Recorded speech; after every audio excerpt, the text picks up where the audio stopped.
Hello, everybody. Welcome to another episode of Glorify the Lord with me. Let's exalt His name together. Yesterday, I had this great guest host, my wife, Carol Ann, and she spoke about getting quiet before the Lord and that leading to revelation, which leads to worship. And she said to get to that quiet place, sometimes you just have to pour out all your emotions before the Lord. And I want to piggyback on what she said yesterday and talk a little bit about the revelation piece. What is that revelation that leads to worship? And I want to start with one of my favorite Psalm verses. This is from Psalm 46, the first half of verse 10. And this is what it says. The Lord says, "Be still and know that I am God." So what happens in those still moments before the Lord is He reveals Himself to you. He reveals to you who He really is. That's one of the key things that happens in Revelation. And you go beyond just ideas about God, but into this knowing reality of who He is.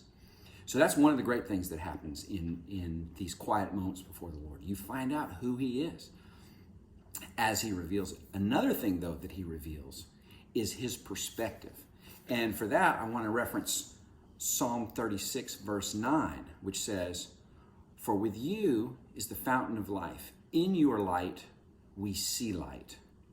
That's so important. As we're in His presence, as we're in His light, as we're quiet there with Him, we begin to see His light. We begin to see the way He sees things. We see the world the way He sees it.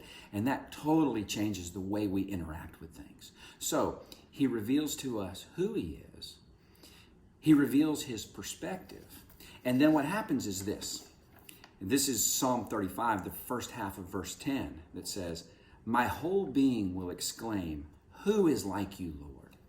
And to me, this is what Carol Ann was talking about. You begin to get this awe in your heart. Who is like you, God? There's nobody like you. You are high and lifted up, high above every other God. You are my defender. You're my provider. You're my king.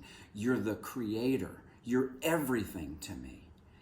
And as I begin to see His majesty and His power and His holiness, I can't help but worship. I can't not worship. It just wells up inside of me as I see who He is.